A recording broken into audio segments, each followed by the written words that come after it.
Okay, so that's Dr. Gilchrist. Dr. Gilchrist is a psychiatrist and one of the foremost experts on, what the different hemispheres are doing. So let's talk about a few things.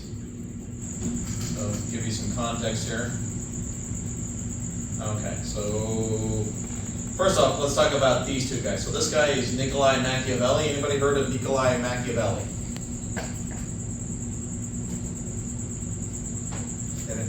Didn't talk about him at USD. No. So Niccolo Machiavelli was a diplomat, politician, philosopher, political scientist. He's basically the father of political science. He wrote a book called The Prince, in which he basically outlines like the perfect way for somebody to overthrow a government, set up a coup, and then like become like a beloved leader, right? So basically kill everybody off right off the bat, get all the horrendous stuff out of the way right away, and then do a bunch of good stuff, and then eventually everybody forget about all the bad stuff, right? So when we think of people as being manipulative, right? Who here saw the Star Wars prequel movies where you find out, how the Emperor becomes the Emperor, right? So he's your classic like Machiavellian, right? Manipulating things behind the scenes, sort of thing, okay? And then we got Erasmus. So Erasmus was a contemporary of Machiavellians, and he believed that through like the rigorous like application of thought and logic, like we could all become like more evolved and like get, stop our lizard brain impulses to, do things that we do. Okay, so the right hemisphere is more like Erasmian, right? Take a look at the big picture stuff. The left hemisphere is the Machiavellian side. It's, how to like manipulate and strategize, right?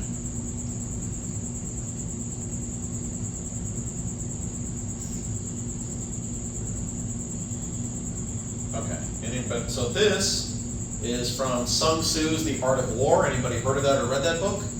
So Sun Tzu was a general in ancient China, wrote what is still considered by many to be the preeminent book on military strategy. And he has a story in there about a general getting ready for battle, and he tells his scouts, I want to know everything about the battlefield. And they come back with like, here's all the plants that are on the field, and he's like, I don't care about the plants, like tell me about the topography, tell me about where everybody is, like is there a river, right? So like give me the big picture stuff, right? That's the stuff I need to focus on. Don't get too bogged down in the details, right? So left hemisphere gets bogged down in the details, right hemisphere is the big picture stuff. Okay, this is Percy Bysshe Shelley. How many of you guys have heard of Percy Bysshe Shelley? He was a writer, philosopher, poet. He's best known today for being married to a woman named Mary. Him and Mary and a couple other people were at their friend's castle. One rainy weekend, they decided to have a story writing contest. Each of them would write a short story and then they would read it and see who came up with the best one. His wife Mary wrote a story about a Swiss doctor named Dr. Victor von Frankenstein, who creates a monster and then things go horribly wrong. So his wife wrote Frankenstein.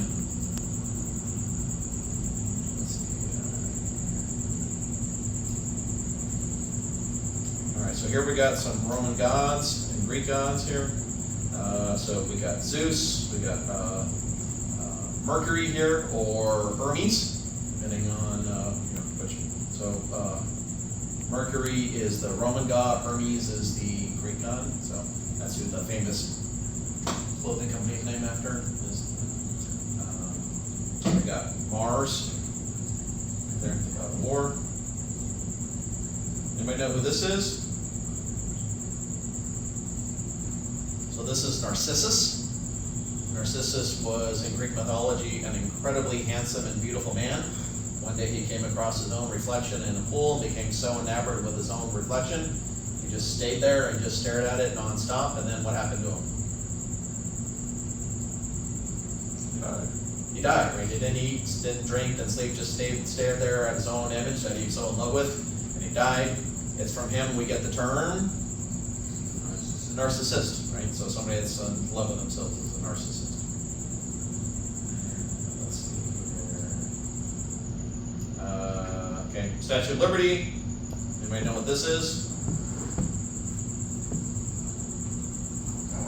Huh? Al-Qaeda? That's the ape from the Planet of the Apes, right? So at the end of the original Planet of the Apes movie, so Planet of the Apes was a movie came out in the 1960s. There's also another one with Mark Wahlberg.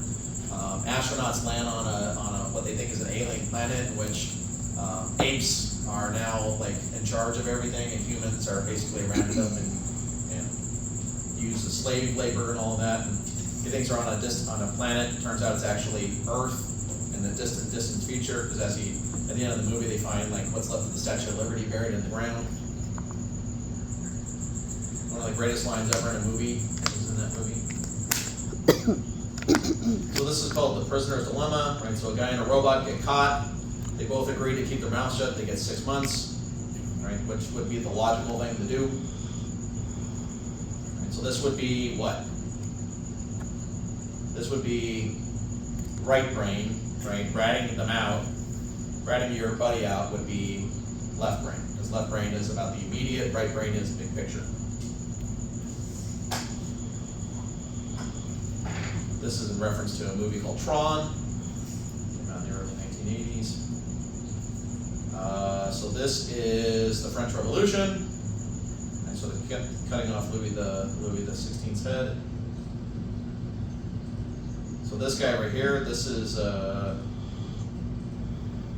Silvio Berlusconi. He was Prime Minister of Italy back in the early 2000s. Went to prison for corruption. Turned out to be a really, really shady kind of a dude. Do you know all this from just reading so much, or did you take like history classes? Well, I mean, some of the stuff I was alive for. So, as Lorraine pointed out the other day, I'm really, really old. Yeah, I did not So, say you're really, really French old. Revolution. yeah, I was not alive for the French Revolution, but yeah, I read some of that stuff. So here's a good example of like the difference between the right hemisphere and the left hemisphere, right? So if we're trying to like be descriptive of something, we use our right hemisphere. But if we want to be very precise about something, so for example, spatially, right? You're thinking spatially about something, that would be your right hemisphere. But if I was trying to give Lorraine directions to somewhere and I wanted to be very precise about the directions I'm giving Lorraine, that would use my left hemisphere, right? So that's some of the differences between the right hemisphere and the left hemisphere. All right, so that's it for the brain. Let's start talking about senses, and then we will dissect some eyeballs.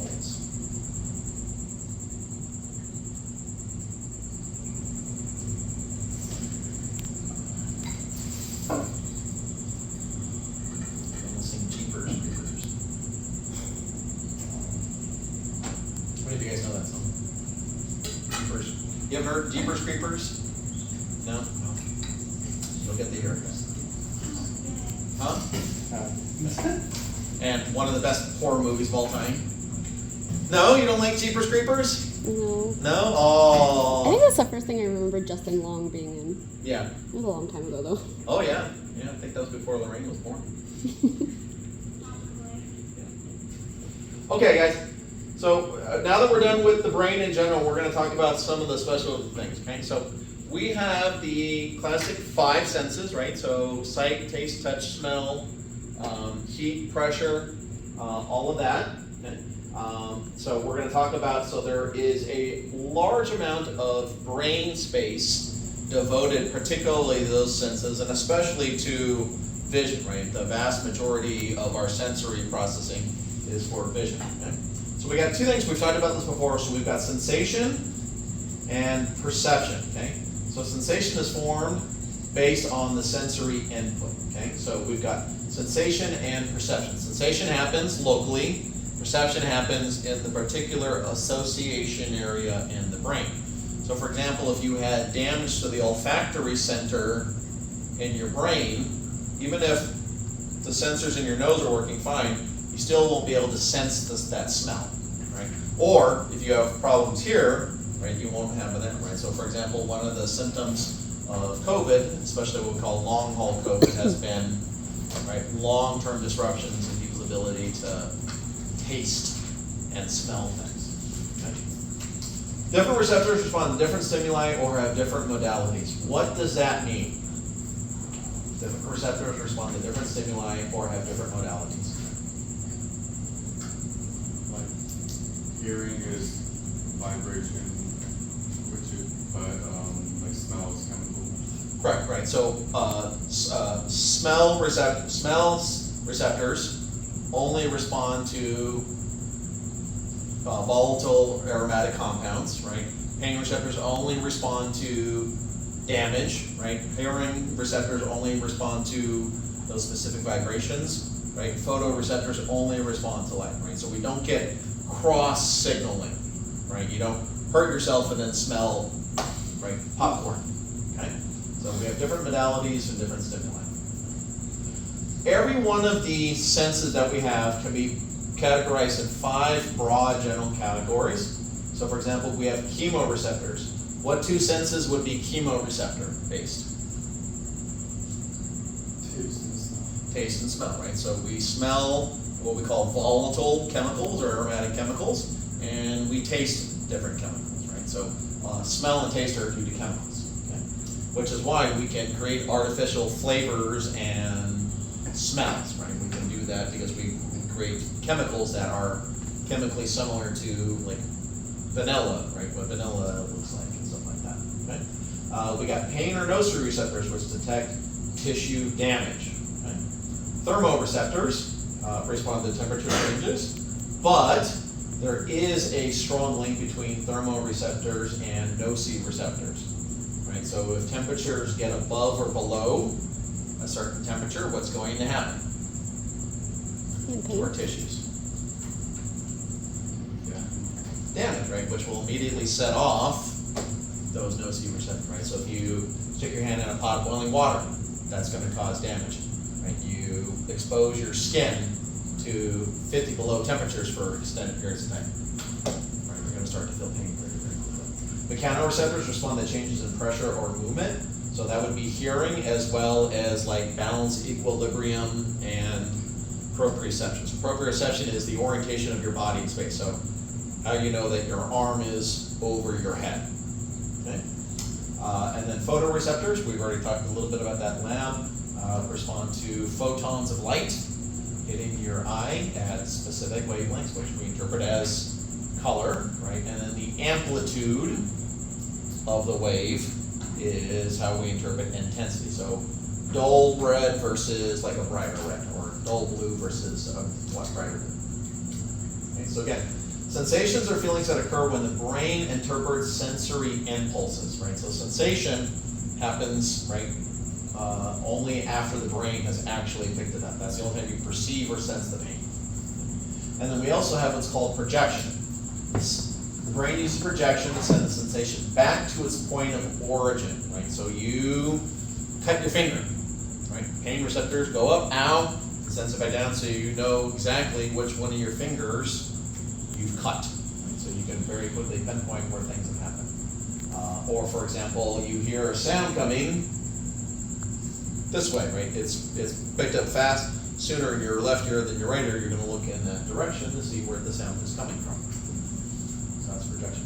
And important to remember is all of us have high levels of sensory adaptation. Sensory impulses are sent at decreasing rates until receptors fail to send impulses unless there's a change in strength of stimulus. Okay? What does this mean? Is it like What's adaptation? when you're teaching the class, you're like, you don't really hear the crickets?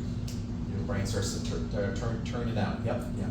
So over time, sensory impulses are sent at decreasing rates, right? Meaning after a while, right, the receptor stops sending the signal because there's no change in it, and our brain just goes, okay, we got it, like this is there, right? So for example, you tune out the cricket, or if you live near a busy intersection, you don't hear the intersection after a while, or like you live near a pasture, right? You don't smell the pasture anymore.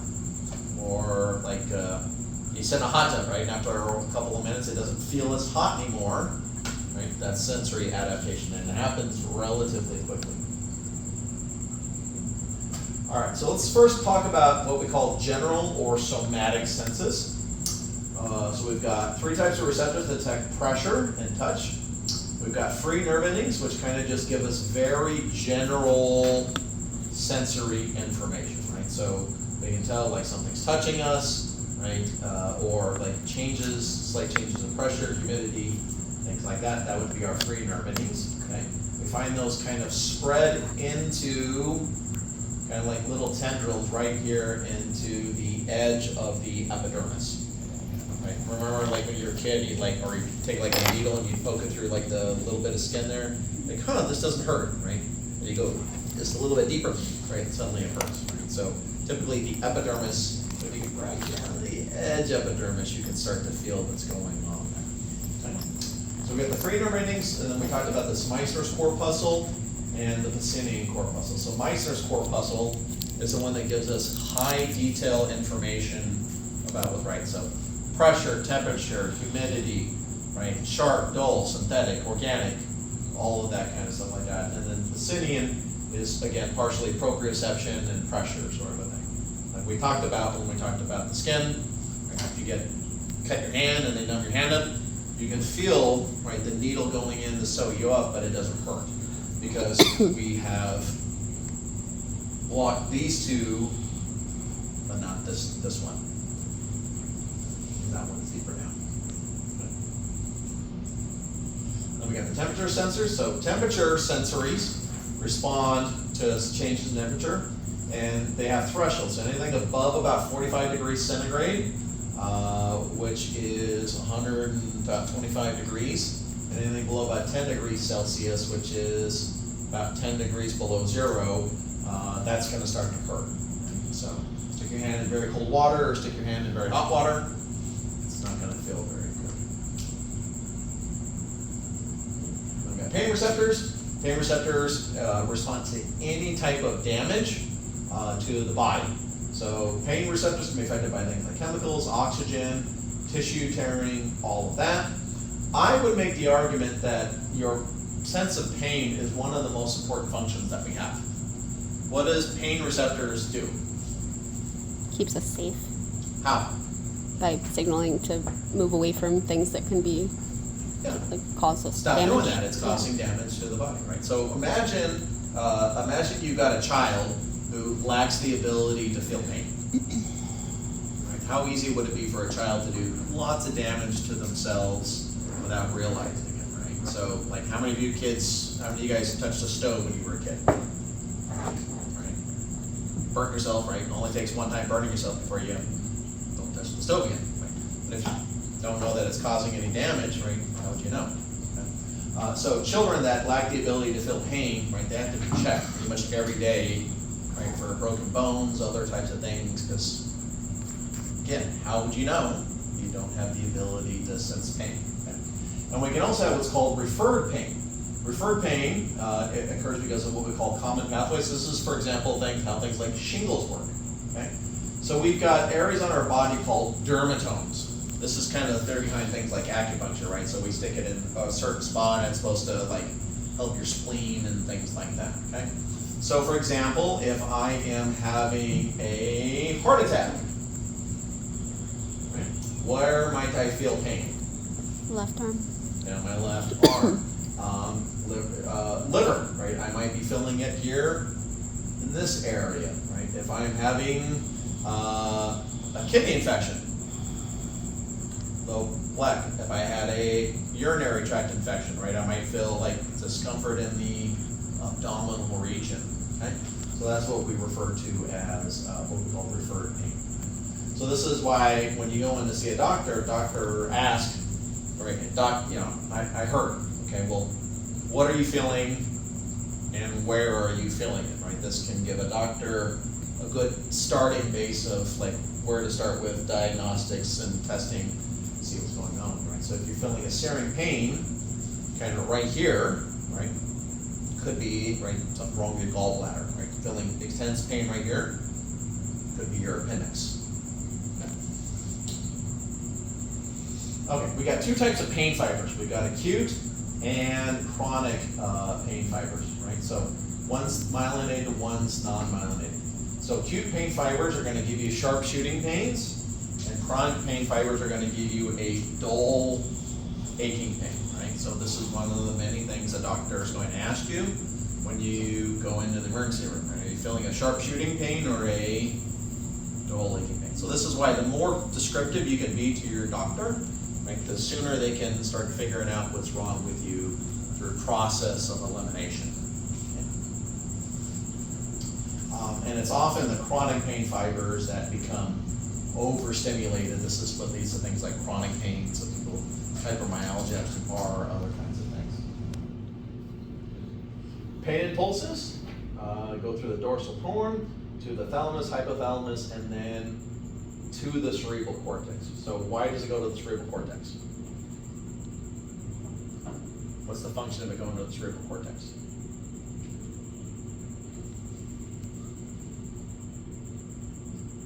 Like reasoning. Trey comes into the ER, right? Severe pain. Ask him, scale of 1 to 10, what's your pain? Right? That's the cerebral cortex. Right? So 5, right? We can deal with that later. 10. Right? Remember when I told you guys what to do if you go to the hospital, go to the emergency room? What did I tell you? And chest pain. Having chest pains. And then, well, the chest pain's cleared up, but I think I broke my ankle. Can't kick you back out. So a person becomes aware of pain when an impulse just reaches the thalamus, but the cerebral cortex judges the intensity and the location of the pain. And this is, again, highly individualized, right? So for what would be a 10 on this pain scale for me might be a 5 on the pain scale for you, right? So, and vice versa, right? So I have pretty low pain tolerance, so I don't like that, okay? We can manage pain through things like enkephalin, serotonin, and endorphins. These can provide natural pain relief. This is where people talk about like runner's high. So if you run really intensely for long periods of time, you can sometimes get that endorphin rush, right? Sometimes people experience this in combat as well too, which so they don't feel pain during it. Okay. That's probably a good place to leave off for now. We'll get into vision here in a little bit after we get back, and then we will cut open some eyeballs.